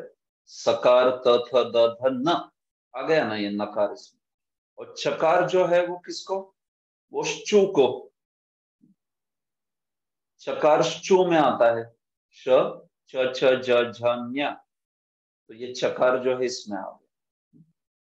तो हमारा सूत्र क्या कहता है कि स्तोहो श्चुनाश्चु, तो मतलब सकार की और तकार त वर्ग की जगह शकार और च वर्ग आना चाहिए। भाई वो आगे है तभी आना चाहिए ऐसे नहीं, पीछे है तभी भी आएगा, वो इसी में चेंज होगा, इसको योग कहते हैं। मतलब ये अगर आगे रहता था तो वो तो होगा ही होगा, लेकिन पीछे रहता है तभी भी इसमें ही चेंज होता है, तो इसको योग कहते हैं। मतलब आगे हो या पीछे, हाँ यही चीज समझाई जा रही है इधर। देखिए इस सूत्र में सकार के बाद शकार आया ऐसा नहीं कहा गया है, अपितु योग होने पर कहा गया है। योग का क्या अर्थ है, मिलना। तात्पर्य यह हुआ कि स्तु पहले हो श्चु बाद में हो, या श्चु पहले हो स्तु बाद में हो, बदलेगा स्तु ही। चेंज जो है, आदेश जो है स्तु की जगह पे ही होगा, भले ही स्तु के बाद में श्चु हो या पहले श्चु हो। तो बाद में श्चु वाले तो उदाहरण देख लिए हमने, पहले श्चु वाला उदाहरण देखिए, ये है याच प्लस ना, ये वाला, इसमें ये स्तु में है, ये श्चु में है, लेकिन तो भी इसमें चेंज इसी में होगा, ये जो है उसमें, इसमें नहीं होगा। तो ये नकार है, इधर देखिए नकार, नकार की जगह आदेश आएगा ञकार का, तो ये नकार की जगह या आदेश हो गया, और ये बन गया याच प्लस ञा, याज्ञा, याचना, यांचा, हाँ ऐसे उच्चारण किया जाता है इसका। ये देखिए याच प्लस ना जो है ना, ऐसा बन गया, तो ये बन गया यांचा, यांच्या, यांचना ऐसे बोला जाता है, यांचा बोलते हैं हम लोग, इन जनरल बोलते हैं कि नहीं। यांचा मतलब डिमांड, मांगना, कुछ पूछना, दैट इज यांचा, दैट। लेकिन वो कैसा है, देखिए यहाँ च है, चकार पहले और ञकार है उसमें, तो यांचा, यांचा, इस प्रकार से वो जो है उसका उच्चारण है। तो यहाँ पे हुआ क्या है, देखिए याच जो है मतलब मांगना, और ना जब जुड़े तो न में ही बदलाव हो गया है, चकार में नहीं, क्योंकि ये योग देखा जाता है। स्तोश्चुनाश्चु, आदेश स्तो की जगह पे ही होगा, चू की जगह पे नहीं होगा आदेश, स्तु की जगह पे हो। तो बदलेगा कौन, सकार बदलेगा, या तकार, थकार, दकार, धकार, नकार, ये बदलेंगे। ये वाला तो वैसा ही रहेगा एज इट, लेकिन ये बदल जाएगा।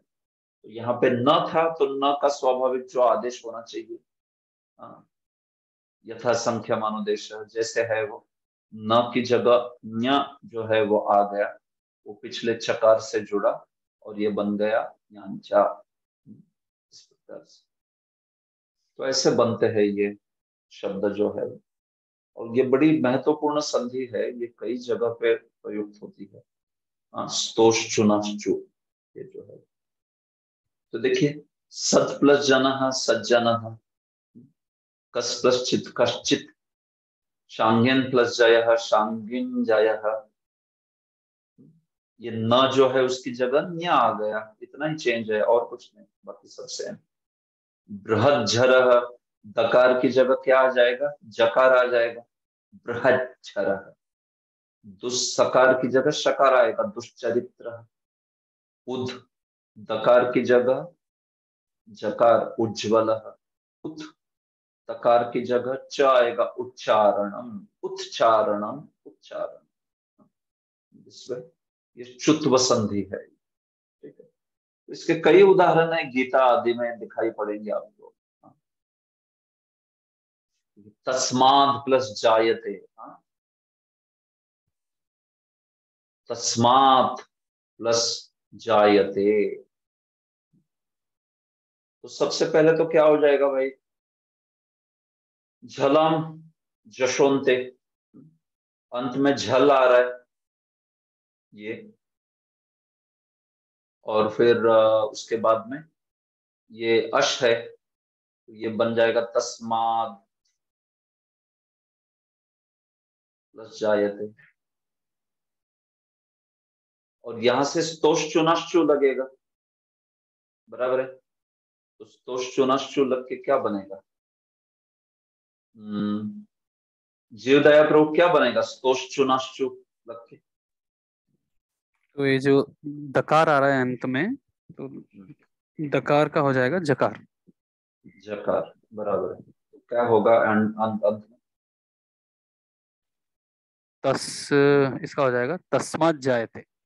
एग्जैक्टली, तस्मात् जायते, ज को ज, तस्मात् जायते, ऐसा बनेगा।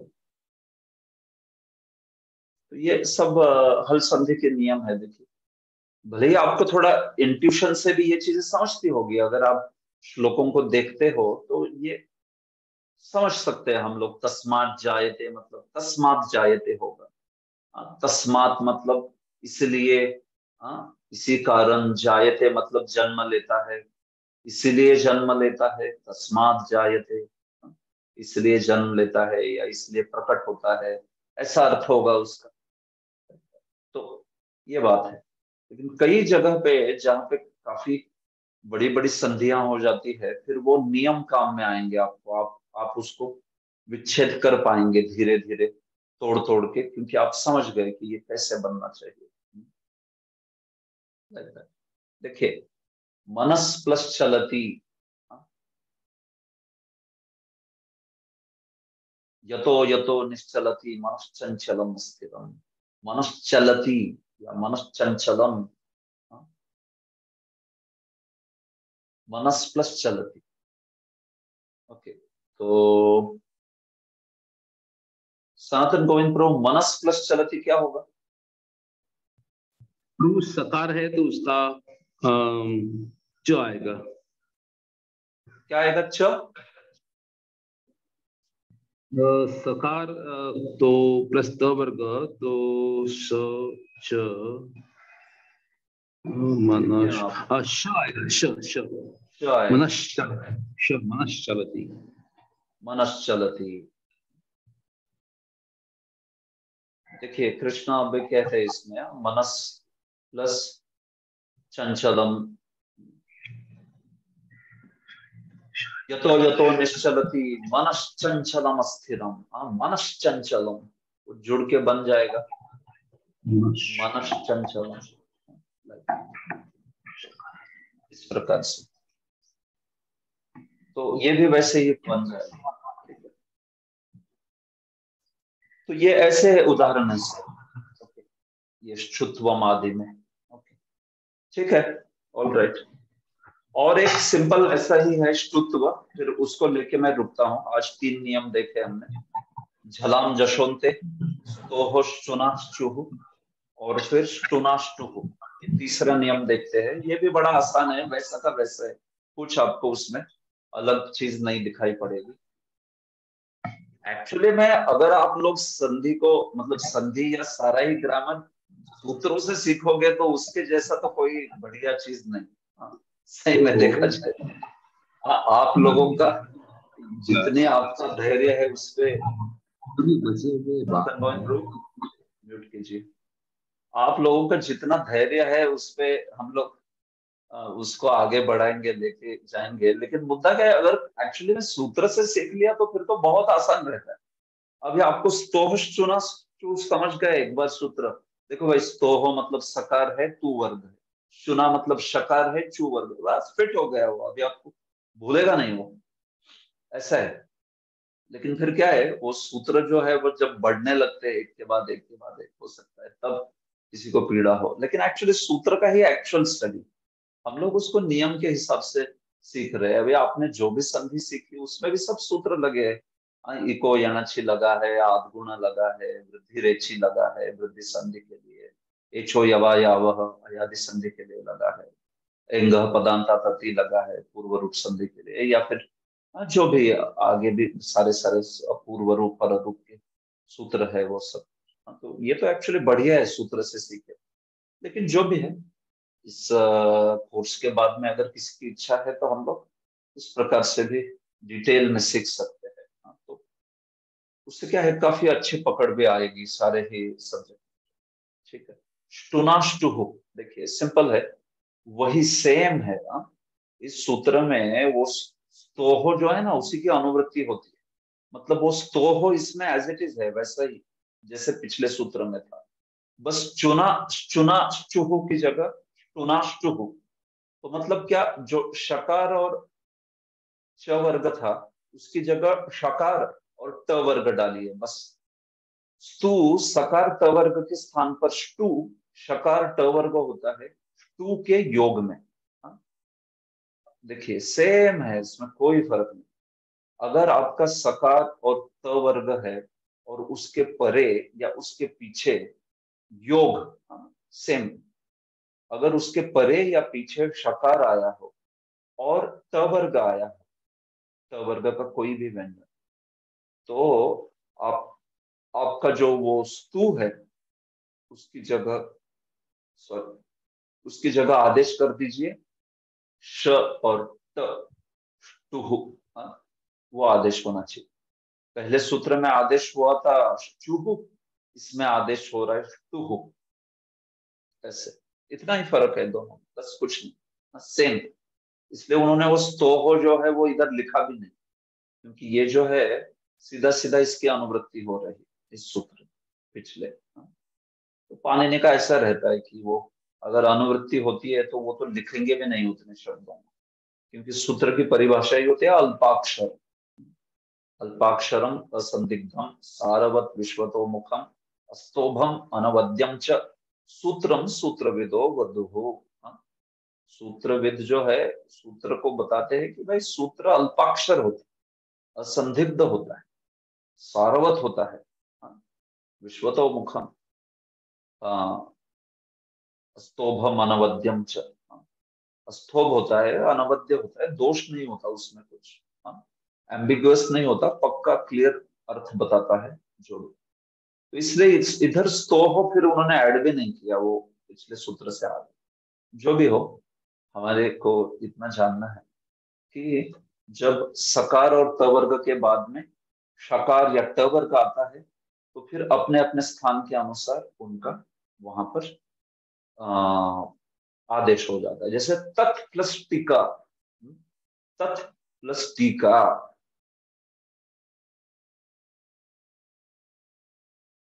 देखिए तत् प्लस टीका। तो इसमें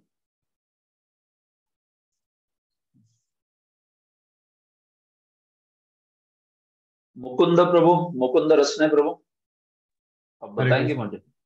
हाँ, तत् प्लस टीका में पूर्व वर्ण क्या है, पर वर्ण क्या है, बोलिए। पूर्व वर्ग तकार है और पर वर्ग टकार है। वर्ग नहीं, वर्ण, वर्ण, सॉरी। हाँ, पूर्व वर्ण तकार है, पर वर्ण टकार है, ठीक है, चलेगा। तो पूर्व वर्ण जो है वो स्तु में आता है कि स्तु आता है प्रभु जी, आता है। और परवर्ण जो है वो किस में आता है,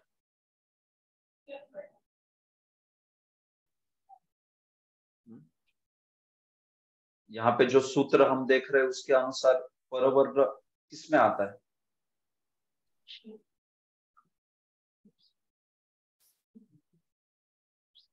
जो 4th नंबर है उस पे, उसका ही बात करें हम लोग।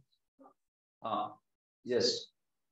तो मैं ये पूछ रहा हूँ कि ये जो टीका में टकार है, टकार, टकार, यस। हाँ, तो ये टकार जो है, ये मैं अगर आपको कहता था कि ये स्तु में आ रहा है कि ष्टु में आ रहा है, तो आप किस में बताएंगे? ष्टु में आ रहा है। ष्टु में आ रहा है, एग्जैक्टली। तो यही पूछ रहा था। तो ठीक है, फिर आपका यहाँ पे स्तु है, यहाँ पे ष्टु है, तो सूत्र कहता है जो स्तु है उसकी जगह ष्टु कर दीजिए। तो ये तकार की जगह किसका आदेश हो जाएगा प्रभु इधर? टकार, टका हुआ, तकार बराबर है। तो तत् प्लस टीका बन जाएगा तट प्लस टीका, क्या बनेगा पूरा मिला के? तट्टिका। तट्टिका, एग्जैक्टली। तट्टिका मतलब तत् प्लस टीका, बन गया तट्टिका। इस प्रकार से रामस प्लस षष्ठ, हाँ तो देखिए सकार है, उसके बाद में टू है, रामश प्लस षष्ठ, शकार शकार जुड़ गया, रामश षष्ठ, रामश षष्ठ। यस, उथ प्लस डयनम, देखिए उथ प्लस डयनम, ऊपर, उथ मतलब ऊपर, डयनम मतलब उड़ना, डयति, डयति मतलब उड़ता है जो, खगः डयति। गरुड़ जी का नाम भी तो ऐसे ही पड़ा है, गरुड़ क्यों उनका नाम पड़ा? गुरुमादाय उड्डीनः सह गरुड़। गरुड़ जी का एक बार उन्होंने एक अपने पंजे में एक बड़े हाथी को पकड़ा था, दूसरे पंजे में उन्होंने एक विशाल वृक्ष को पकड़ा जिसके ऊपर वालखिल्य ऋषि बैठे थे, और वो वृक्ष गिर के, वो जो शाखा है गिर के वो मरने वाले थे, लेकिन एक हाथ से एक बड़े हाथी को पकड़े हुए गरुड़ जी ने दूसरे पंजे से, अपने दूसरे हाथ से पंजे से उन्होंने उस गिरती हुई डाली को पकड़ लिया, जिससे वालखिल्य ऋषि जो है वो बच गए। और इस प्रकार से लेके दोनों अपने पंजों में गरुड़ जी उड़े, तो इसलिए उन वैनतेय का नाम हुआ गरुड़। गुरुमादाय उड्डीनः सह गरुड़, गुरुमादाय उड्डयति सह गरुड़, ऐसा महाभारत में वर्णन आता है, गरुड़ शब्द की व्युत्पत्ति बताई है। ठीक है, ओके। उथ प्लस डयनम, तो देखिए यहाँ पे भी उथ प्लस डयनम। सत्यानंद प्रभु बताइए उथ प्लस डयनम में क्या होगा? यहाँ पर त जो पूर्व वर्ण है, यहाँ पर हमारे संधि में तो षट्भुज संधि में स का स्तु का वर्ग में आता है, तो उस त का ड हो जाएगा इसके पहले के नियमों के अनुसार, और फिर बाद में ड और ड जोड़ के उड्डयनम। बहुत अच्छे, यस। तो उथ प्लस डयनम जो है वो बन जाएगा यहाँ पर डयनम।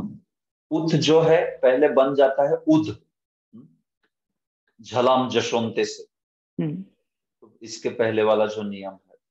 और फिर ये दकार जो है, ये दकार क्या करता है, यहाँ पे आप देखोगे ये जो हमारा स्टूनाष्टू है तो सही है, ये जो है स्तू में आ रहा है, ये जो है स्टू में आ रहा है, तो फिर आपका जो तथ द है उसकी जगह ट ड बन गया उड, प्लस डयनम बन गया उड्डयनम।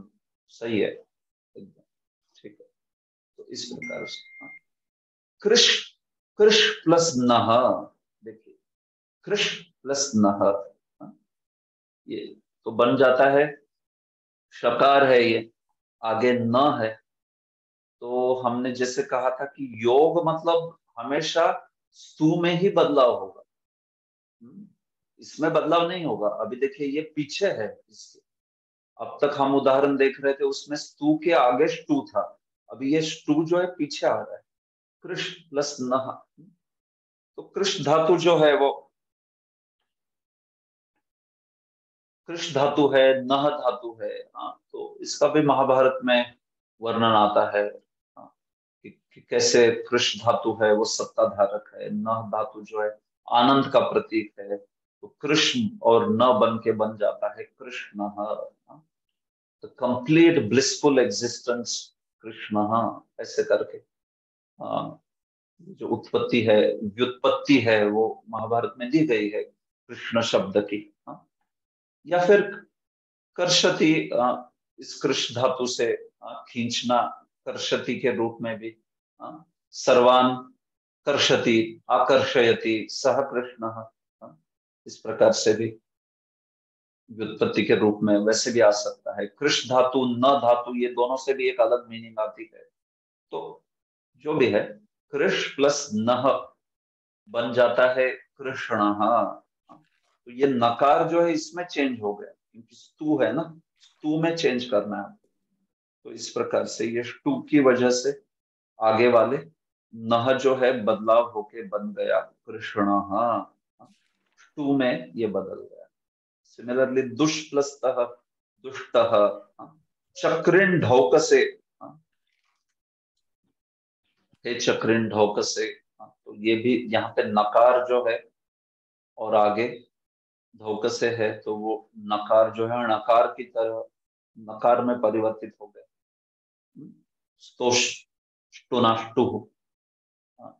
टू में बदल गया, तो चक्रिन ढौक से विष प्लस नुहो बन गया विष्णु हो। ये सारी स्टेप्स है, ये शब्द जब बन रहे हैं ना, तो वो शब्द सिद्धि का विषय है। ये जो आप देख रहे हो, आप बोलोगे ये कैसे आया ये, तो ये इसके लिए आपको सुबंध प्रक्रिया सीखनी पड़ेगी। इसकी चिंता मत कीजिए, हम लोग तो केवल संधि देख रहे क्या हुई। विष प्लस नुह कैसे आया ये आपको सीखना है, तो फिर आपने सुबंध प्रक्रिया सीखनी चाहिए, जिसमें शब्द कैसे बनते हैं वो समझता है। जैसे विष धातु से शुरुआत करते हैं हम लोग, तो विष मतलब जो सर्वत्र प्रविष्ट हो जाता है, सर्वत्र सब जगह प्रविष्ट हो जाता है, वो विष धातु, और फिर उससे विष्णु हो जो है वो बनता है। तो ये सारा ही शब्द सिद्धि का विषय है, तो उसकी चिंता मत कीजिए। हमें ये देखना है, उदाहरण इसलिए हम लोग दे रहे हैं कि भाई शकार है, नकार है, तो भी नकार में परिवर्तन हो रहा है, णकार बन रहा है, विष्णु बन गया, पेश प्लस ता पेष्टा बन गया।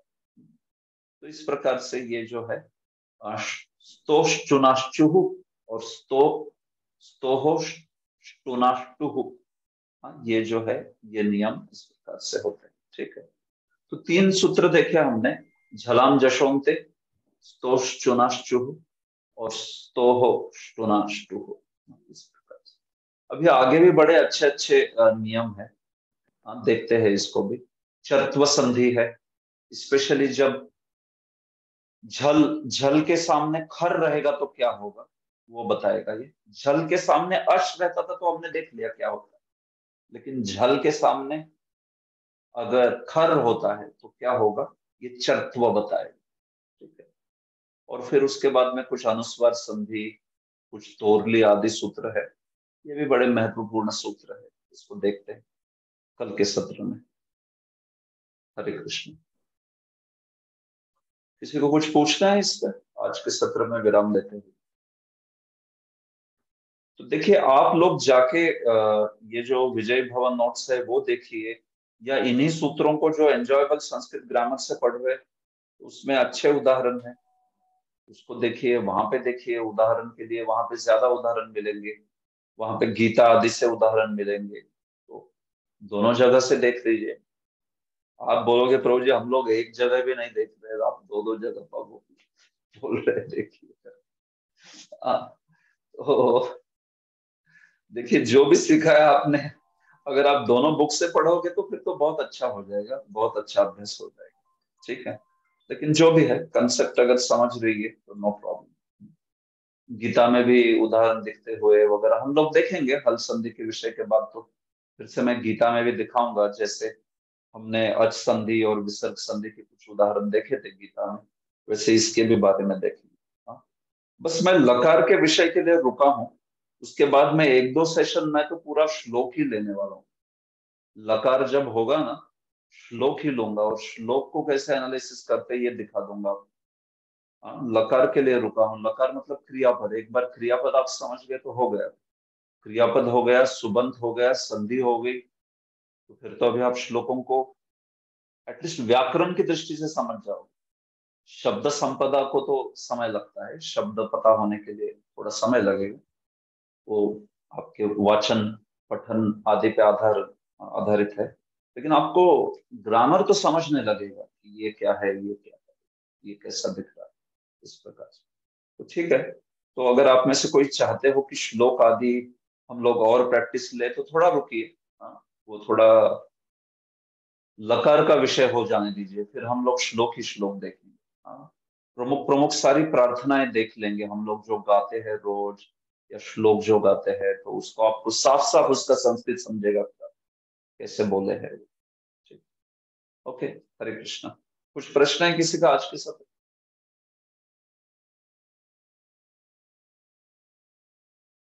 सुकुमारी ललिता माता जी बोलिए। प्रभु जी प्रश्न नहीं है, वो एक मिस हो गया। ना कृष्णा में ना का क्या अर्थ बताया था आपने? ना धातु। ओके, देखिए कृषि शब्द भूवाचक और न जो है वो आनंद का सूचक है न, और भू जो है सत्ता का सूचक है। तो जिनकी सत्ता ही पूरा आनंद है, जिनकी सत्ता पूरा पूरा आनंद है, उनको कहते हैं कृष्ण।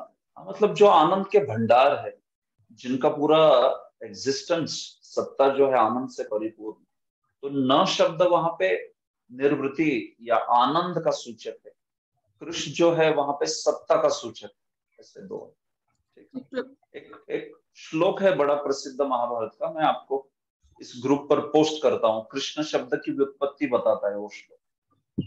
प्रभु जी विष्णु में जो न आता है, फिर उसका भी मतलब यही है, आनंद का सूचक, जो विश्व प्लस न। नहीं, उसमें कुछ और है। वो प्रत्यय के रूप में आया है वहां पर, प्रत्यय के रूप में आया है वो वहां पे। तो मेन धातु विष जो है उससे ही अर्थ निकल रहा है, विशति सर्वम सह विष्णु, जो सर्वत्र प्रविष्ट हो जाते हैं वो विष्णु, ऐसा अर्थ होता है। Thank you. यस, अन्य कोई किसी का प्रश्न है कुछ? सदायोगी ब्रो, यस यस बोलिए। हाँ प्रभु जी, यहाँ पर जब जस्व संधि की बात चल रही थी तो वहां पर उल्लेख था कि इसके दो प्रकार है, पदांत जस्व संधि और अपदांत जस्व संधि। ये समझ में नहीं आया मुझे। करेक्ट, तो मैं इसको ले रहा हूँ प्रभु, कल लूंगा मैं। मैंने आपको झलाम जशोमते ही बताया, और अपदांत में जो झलाम झशी है वो अपदांत में जो है वो मैं बताऊंगा, कल समझा दूंगा इसको। अच्छा, यस। थोड़ा सा उन्होंने लिखते हुए कुछ चीजें ऐसे लिख दी है कि जो आगे सूत्र देखने के बाद थोड़ी असिद्ध हो जाए। जैसे शुरुआत में उन्होंने लिख दिया कि ध्यान रहे कि जो पदांत है उसका जश हो जाता है, आगे हल भी हो या कुछ न भी हो। लेकिन ऐसा है नहीं ना, हल हो लेकिन हल में अगर खर हो तो नहीं होता है। तो इसलिए वो स्टेटमेंट ऐसा लिख दी है कुछ की जो आगे चल के असिद्ध हो जाएंगे। तो इसलिए मैंने आपको पदांत वाला बता दिया, अपदांत वाला बता दूंगा मैं फिर आपको अलग से। Okay, thank you. Yes, Mahavir Prabhu. Prabhu ji एक जगह प्रभुपाद की पुस्तक में प्रभुपाद जी कृष शब्द का अर्थ जन्म मृत्यु की पुनरावृत्ति ऐसे भी लिखते हैं, ऐसा है क्या? कृष शब्द का अर्थ क्या लिखते हैं? ये जन्म मृत्यु की पुनरावृत्ति, और न मतलब रोकने वाले, जन्म मृत्यु की पुनरावृत्ति रोकने वाले, ऐसा एक जगह पढ़ा था मैंने। ऐसा कुछ है क्या?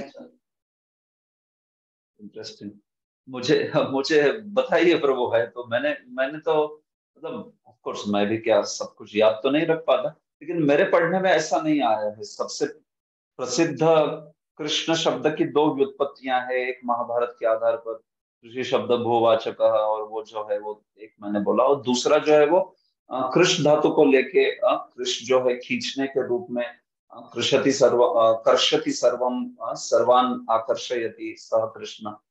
ये न मतलब नहीं और कृष्ण मतलब जन्म मृत्यु का संसार, ऐसे प्रभुपाद बोलते हैं तो फिर वो तो निश्चित सही ही होगा। लेकिन मैंने देखा नहीं प्रभु, अगर आपके पास रेफरेंस है तो बोलिए आप। मैं भी देखना चाहूंगा ऐसे कुछ। हाँ मैं बता दूंगा रेफरेंस में आपको। चलेगा, ठीक हो सकता है। अगर प्रॉपर जी बता रहे तो फिर स्वाभाविक है वो सत्य ही होगा, जो हमें पता नहीं है। यस ठीक, चलेगा। अन्य कोई? यस, जय श्री राधा माता जी। हरे कृष्ण प्रभु जी, मेरा कोई प्रश्न नहीं है क्योंकि मैं पढ़ नहीं रही हूँ ठीक से, प्रैक्टिस की जरूरत है मुझे। लेकिन प्रभु जी मैं एक बात अप्रिशिएट करना चाहूंगी कि आप जो सिखा रहे हैं, जिस प्रकार से सिखा रहे हैं, और जो नोट्स आपने हमें दिए हैं, ये बहुत सुलभ और सरल भाषा में आपने दिया है। मतलब जिसको ग्रामर कुछ पता नहीं है, संस्कृत पता नहीं है, वो भी समझ सकता है। क्योंकि इसका एग्जाम्पल मैंने देखा कि जब मैं हार्ड कॉपी बनाने के लिए जेरॉक्स सेंटर गई, तो वो जो जेरॉक्स सेंटर वाला है उसने खुद ने आपके लिए स्वयं के लिए एक कॉपी रख ली है प्रभु जी। तो मतलब उसको भी ये पता चला कि ये कितना सहज भाषा में आपने दिया है। तो एक्चुअली इसके लिए शोभा लक्ष्मी माता जी का धन्यवाद देंगे हम सब। हाँ, हमारे ग्रुप में शोभा लक्ष्मी माता जी है जो स्वयं भी बहुत अच्छे से संस्कृत जानती है। उनका स्वयं का संस्कृत में graduation, I think post graduation भी हुआ है माता जी को। तो उन्होंने मुझे ये विजयी भव नोट्स जो है सबके लिए शेयर करने के लिए दिया। तो मैं तो एंजॉयबल संस्कृत ग्रामर ही आज तक सबसे शेयर करता था, क्योंकि मैं ज्यादा अंग्रेजी की अच्छी किताबें जानता था हिंदी से ज्यादा। तो शोभा लक्ष्मी माता जी का इसके लिए धन्यवाद, उन्होंने सबके लिए नोट्स दिए। हरे हरे कृष्ण। ठीक है, फिर रुकते हैं। तो आप सब कृपया अध्ययन कीजिए। आप कितने हैं हमारे? 22 भक्त है, 21 मैं छोड़ के 21 भक्त है। तो आशा करता हूँ कि अंत तक ही 21 को तो मैं देख पाऊँ। नहीं तो आधा हमारा विषय हुआ है और आधे आधे जो है भाग गए, आधे नहीं बचे। जो भी ऑफ कोर्स जो भक्त गए हैं उनके लिए भी मुझे कोई शिकायत नहीं है। हो सकता है वे सारे व्यस्त हो, काफी सारी सेवाएं हैं, या फिर प्रारंभ में लगा होगा कि बड़ा आसान है, लेकिन बाद में थोड़ा समझने लगता है कि थोड़ा अध्ययन करना भी जरूरी, कठिन है, ऐसे करके। तो मुझे उनसे कोई शिकायत नहीं है, नो प्रॉब्लम। लेकिन कोई भी चीज करनी है तो थोड़ा चिपक के करना पड़ता है उसको, ऐसे नहीं होता है कोई भी चीज। जो भी अच्छे से सीखना है तो फिर थोड़ा धैर्य धारण करके उसको कंसिस्टेंसी से कीजिए, फिर उसका लाभ होगा। तो पूरा ये कोर्स करने के अंत में आपको भी एक सेटिस्फेक्शन रहेगा कि इतने सारे विषय जो है आपको कुछ कुछ मात्रा में तो पता चल गया, आपको समझ गया लकार क्या होता है, कर्ता क्या होता है, कर्म क्या होता है, सुबंध क्या होता है, तिङन क्या होता है, संधि क्या होती है, ऐसे। तो ये संस्कार जो है पढ़ने का हो रहा है वो बहुत अच्छा है। इससे जब आप बाद में शास्त्र में हम लोग इसकी एप्लीकेशन देखेंगे तो बहुत सरल हो जाता है, समझने लगता है, आकलन जल्दी होता है, ऐसा ये बात है। ठीक है, ओके। श्रील प्रभुपाद की जय। हरे कृष्ण। Thank you. कल के सत्र में आगे बढ़ते हैं, हल संधि के और नियम भी देखें। हरे कृष्ण।